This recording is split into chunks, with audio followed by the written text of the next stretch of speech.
Welcome to another edition of 12.5 Minutes. My name is Jared Kelly, and I am with my friend and co-host, Liz Whitehead. Hi, Jared.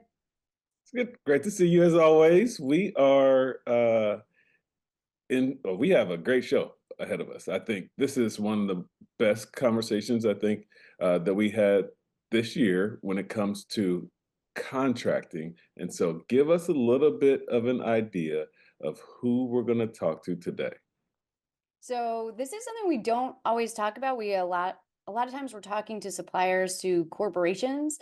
But this is one thing as a DC person, when I say I work with certified diverse businesses, people are like, oh, for government contracting? I'm like, I don't really do that. But we have an expert today who does that. So I'm super excited for you to meet him and for our audience to meet him. So when they have questions, they can go to him. All right. Hey, how's everyone doing today? Eric, it's great to see you. Great to see you and great to meet you Same here. virtually. We Same did here. Nice meeting you guys. yeah, well, thank you. We did a little bit of research. We meaning Jared. Jared did a little bit of research, and I noticed that you are the founder and CEO of Govcon Giants. Is that right? Did I get that right? That's correct. That is correct. And you are considered to be the Govcon Giant. That is correct. And so are all of my podcast guests who are crushing it in the federal contracting space. We call them all Govcon Giants. I see. Okay, so let's get very specific here. You founded this organization or this business in 2016? Correct. Is that right? 2016? And you're clearly successful in very unique spaces. It looks like in commercial construction. Looks like you're doing some training. You got consulting firms. You got a marketing firm. But you started this GovCon Giants around 2016, and I have to ask you to tell us the truth on this. Tell us the truth. Don't give us any BS. The movie War Dogs came out in 2016, and I believe that's a great research document. I mean, it's like almost like the best film for government contracts if you really don't know anything about government contracts, because it's so Hollywood, it makes you think that anybody can do it if you're just crazy enough to jump in. Did you watch that movie before you started this? I had seen War Dogs before I started it, but it had nothing to do with me starting it. Perfect. There's All no right. relation.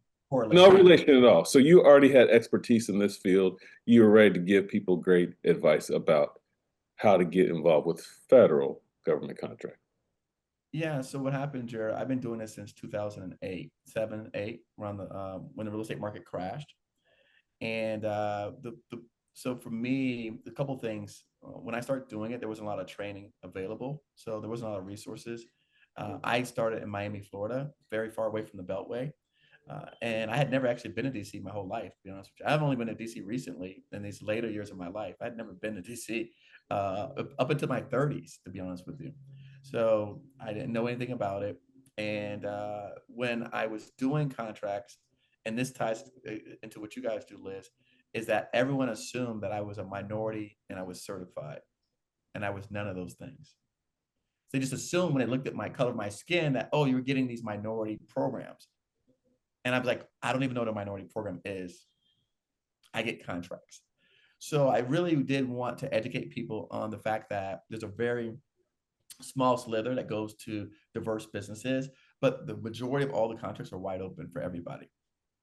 So that was for the reason was, one, I want to educate the community, because I think that we get a lot of press when we talk about minority certifications, but in terms of actual opportunity, we don't get as much opportunity as we get press. So I think the press microphone is bigger than the opportunity microphone. I'm so glad you said that, because I talk to people all the time. Like sometimes people would be like, so you're telling me not only am I at a disadvantage as a small business, but I have to get certified to do all these things. I was like, you don't have to do anything. They do business with people who aren't certified all the time, most of the business. So you don't have to. It's just, do you want to put that like arrow in your quiver when you go out. Sure. So yeah, so that's what happened, Jared. It was really me finding out that, and Liz, to your point, there were a lot of great diverse entrepreneurs, Jared, that to me were not getting spotlighted. And so I wanted to shed a light on some of these great entrepreneurs because there were some really good firms out here that have been doing amazing work, but they weren't getting the major platforms to tell their stories. And so, part of what I say is our form of innovation is showcasing people that look like me, that look like you, that look like the people on this call, right? Showing their wins and their successes. And so then it lets the future participants coming behind see themselves in that shoe. So seeing someone that looks like you, that came from your background, your experiences, crushing it in the contracting world, then you go, now you can believe that that's possible for you. So that's what it takes to make this happen. And that's my form of innovation. So when you think about federal government agencies, there's several different agencies, maybe over 100 different agencies in the federal government. What agencies do you have experiences with, or do you specifically work with? Great question. By the way, from last I heard, there's 400 plus agencies in the federal government, just for clarity, for sakes. And so for me, yeah, I typically, because of my background in construction, so I work with most of the agencies that do construction, which it does cover a large swath of agencies. However, specifically, Corps of Engineers is a major player. NAVFAC is a major player in those spaces.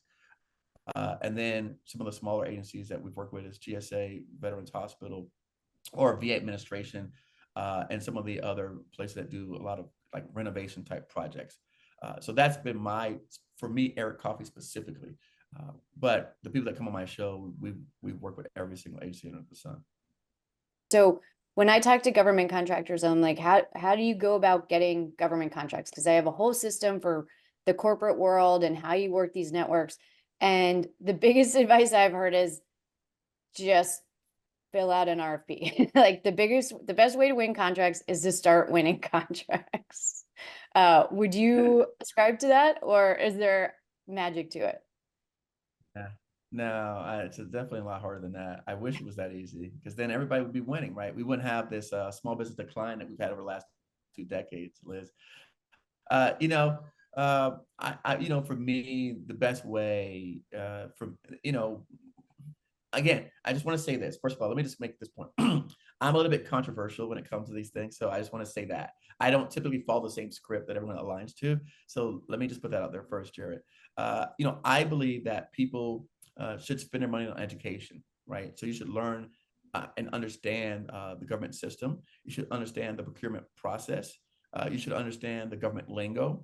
So you should be able to say all the acronyms, and not all of them, right? But you should be able to communicate and dialogue, right, with government officials, because bidding an RFP and you don't understand any of the knowledge base, right? The government speak.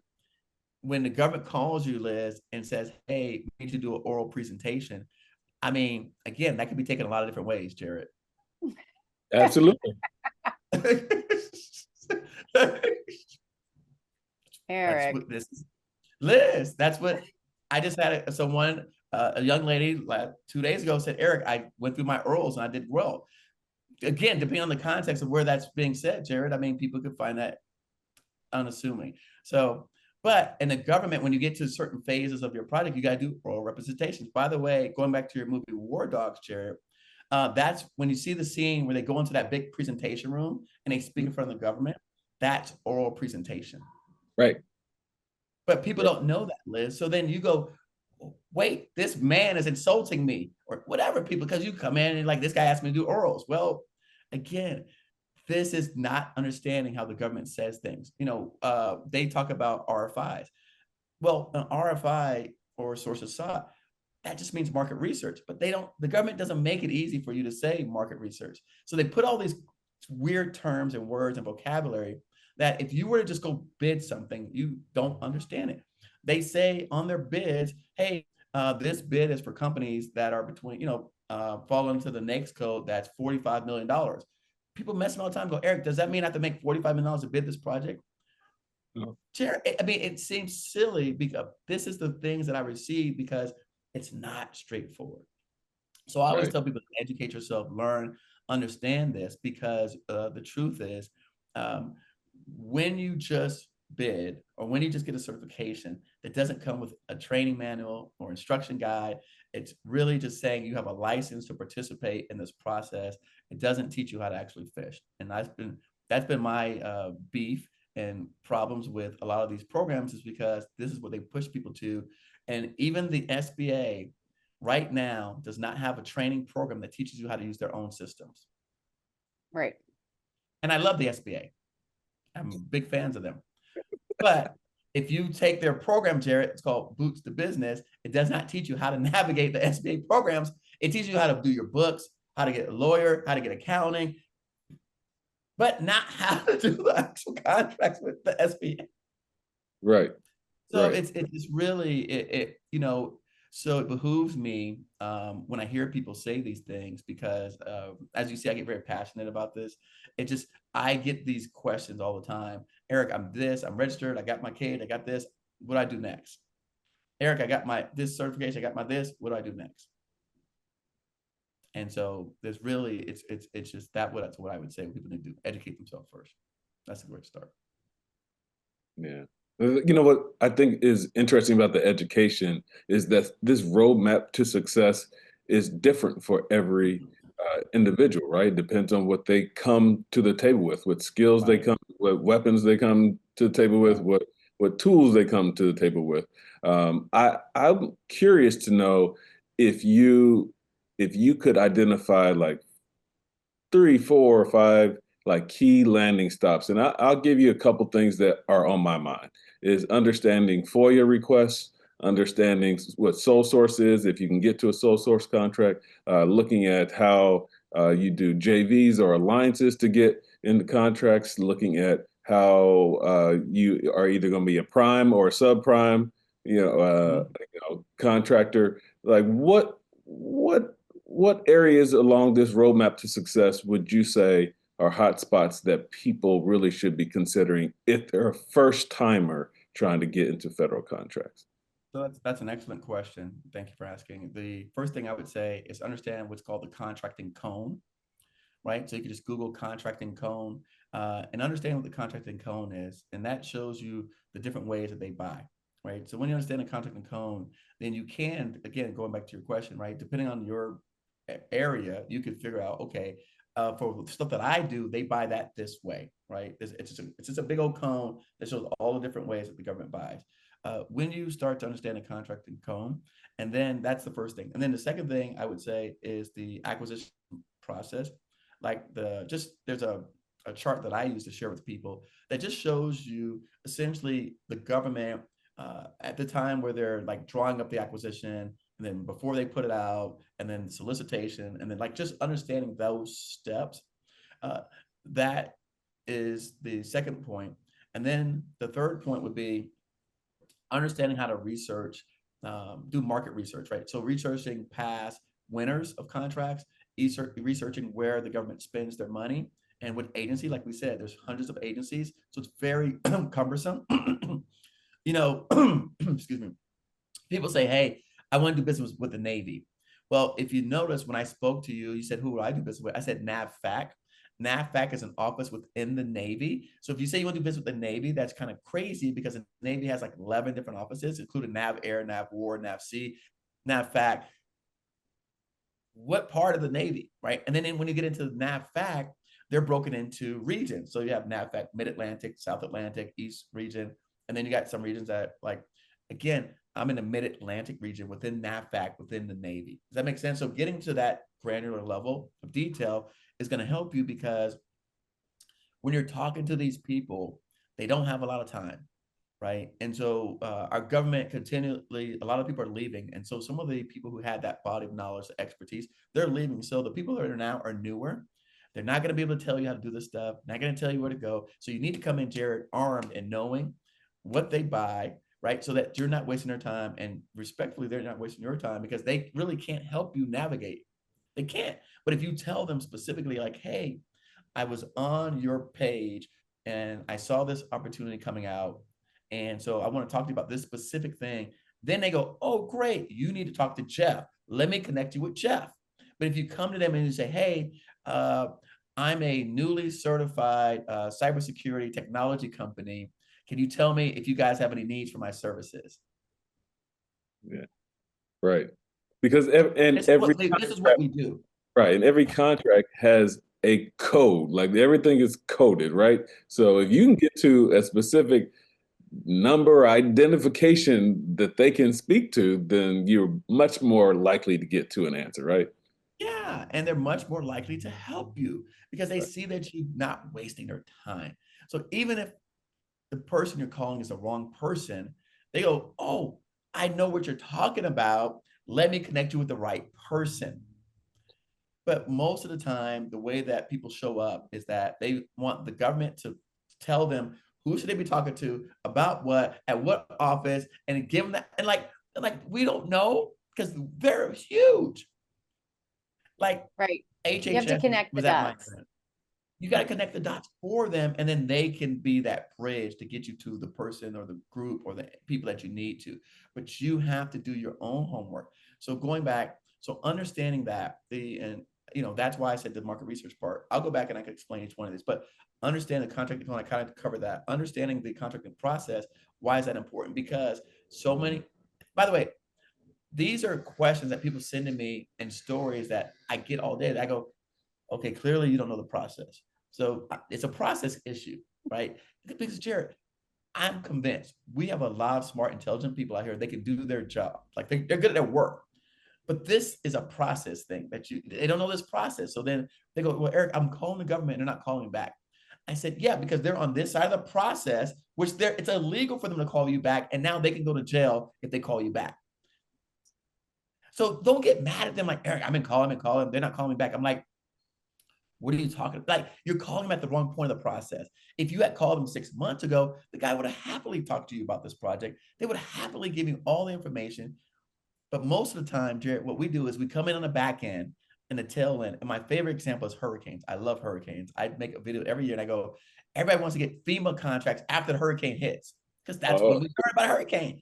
I go, when FEMA was soliciting people to get up and register on their list 6 months ago, none of you guys were interested in hurricane contracts. But when the hurricane hits, you go, Eric, as a hurricane, I got a dump truck. I got this kind of equipment. I can do the hauling. They got their people. You think the government is sitting around and trying to pick up people at the last minute, Jared? How can they mobilize so fast if they wait until the last minute to go out and find? You think they're going to put out a solicitation after the hurricane destroyed all the homes and say, oh, let's go see if we can find contractors to clean it up? Liz, that's insane. And yet we think that this is how I know our government has a lot of faults. Okay, we agree, but pre-planning for disasters is not one of them. They know that we're going to have disasters. They know we're going to have fires. They know, like, that's why we have police department, fire department. These people are training for when these things happen. But contractors come after it happened. They're like, oh, wow, this building fell. I wonder if they need people to clean up the building. Yeah, they do, but they already found them last month or last year. Right. Isn't that the first building? Not our first rodeo. Not our first rodeo. You're the new cowboy. Yeah, Jared.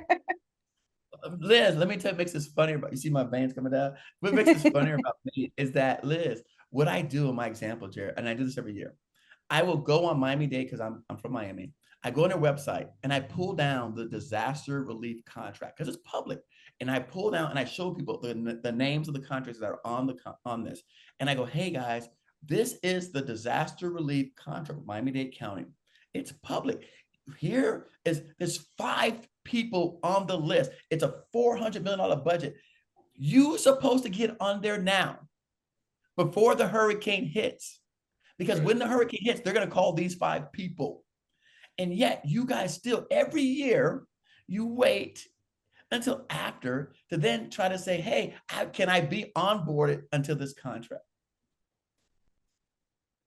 And you want these people in the middle of a disaster to try to onboard a new vendor, right? See if he's pre-qualified, check his record, see if he's ever done this before. You want that to happen. Not when you're the guy who's in the house, who's waiting for cleanup services, because that's when people complain, because when your power's out, all you care about is getting the power on, lights on, getting the rope, debris off the road. That's what you care about. So don't act like if you were in that situation, you would be any different. You don't sit here and say, well, I wonder if the vendor, if we can get enough qualified. No, How fast do people gonna get? They ain't came to my house, Liz. They ain't clean up this mess on the street. That's what people say. If you've ever been in a natural disaster, Jared, nobody's asking about the protocol for getting vendors onboarded during the middle when the disasters hit your neighborhood. What are you saying, Jared? How fast are they coming here to get things back on, to get us back to normalization? That's the only thing that we all care about. And I think we're not using our own common sense when we're approaching this stuff. Sorry, And people call you, but you have all this information available through Govcon Giants, right?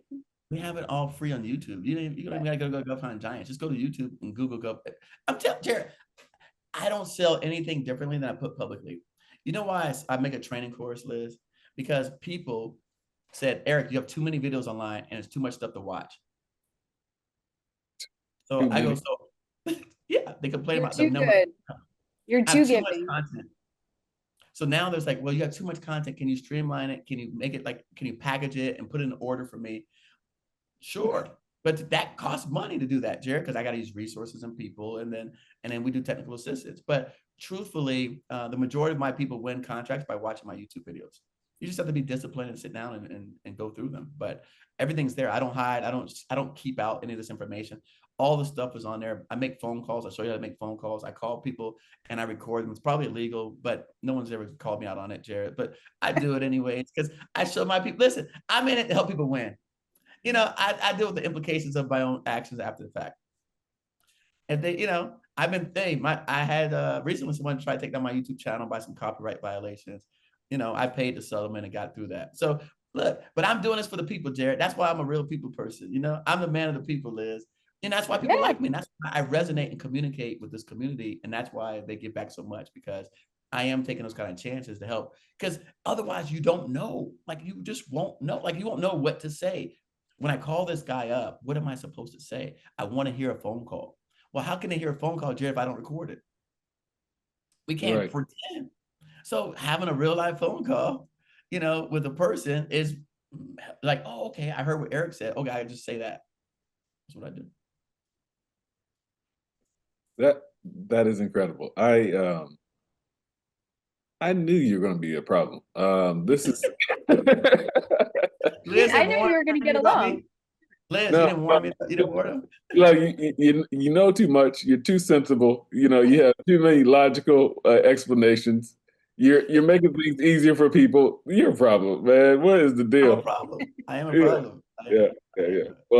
Well, we thoroughly appreciate the time and energy that you put into not only making people successful, but helping them get out of their own way. It sounds like that's chief roadblock remover is what you're doing. That title, right? Chief roadblock remover. That's me. I mean, geez, this is incredible. So there's a big opportunity, obviously, for those that are interested to just learn, just get to the point where you're dedicated and committed to learning about how the government works and how contracts are not only executed, but certainly how we can get to a point where we can take advantage of the opportunities that are ahead of us. While they're ahead of us, who knows what'll happen in the next few years.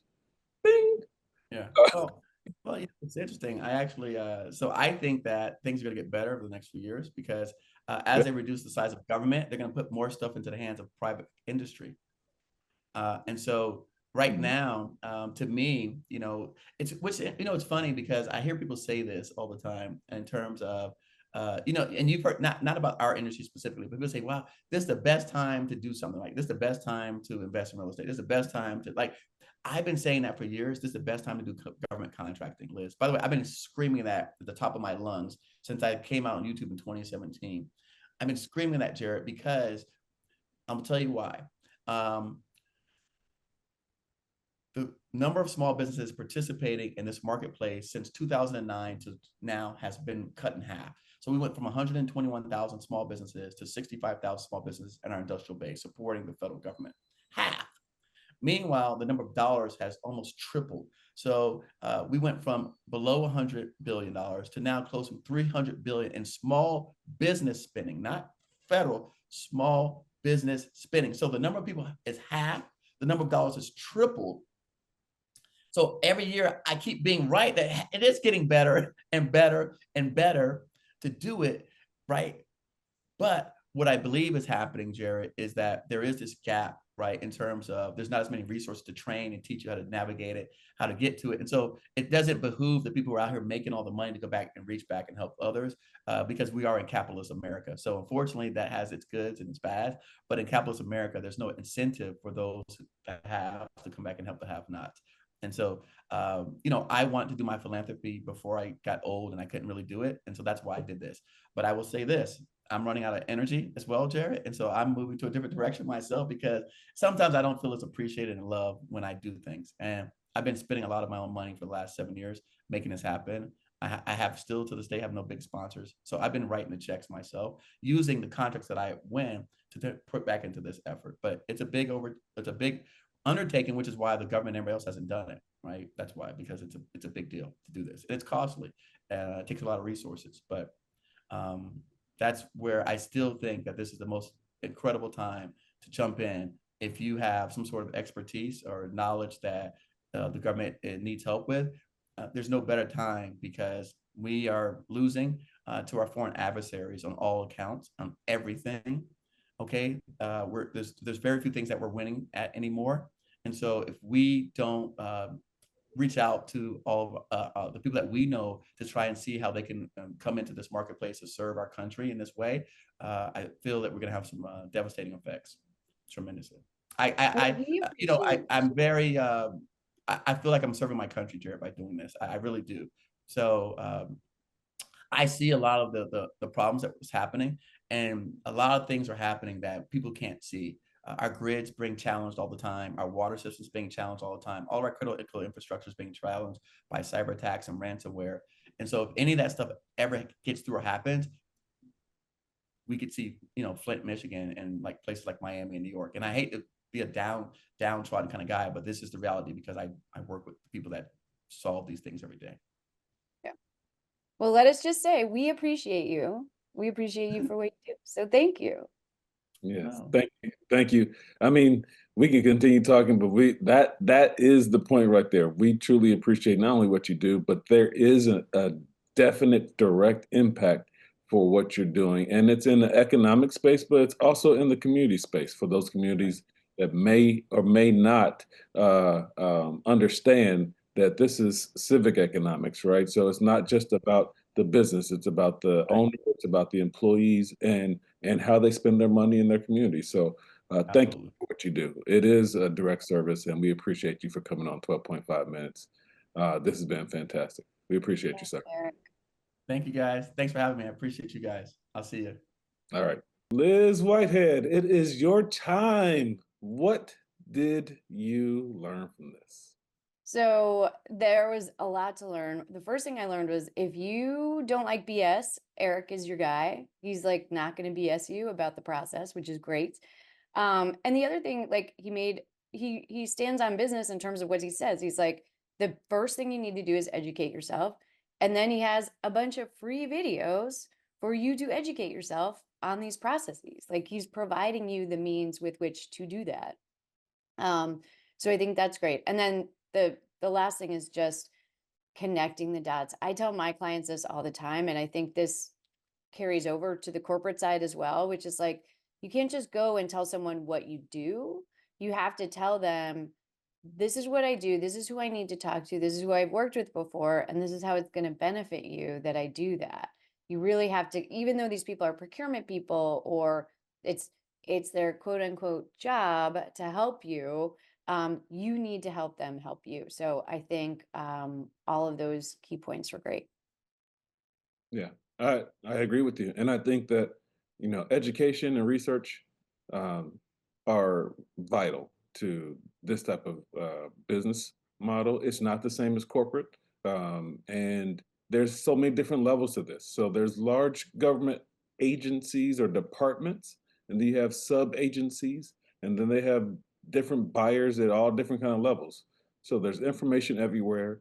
It can be overwhelming, right? But at the same time, if, as you just said, if you know your business, if you know the direct area that you're operating in, just navigate towards it, learn as much as possible, And I think Eric has done not only us, a fantastic service to our community, but also just to business in general. And that's a big investment that hopefully there's more of a more than just an intrinsic value or return on that investment. So it's been another great episode.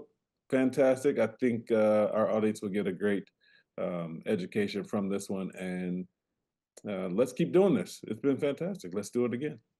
Sounds good. See All you right. next. That's it for us for 12.5 minutes. My name is Jared Kelly. This is Liz Whitehead, and we are out here. Talk to you soon.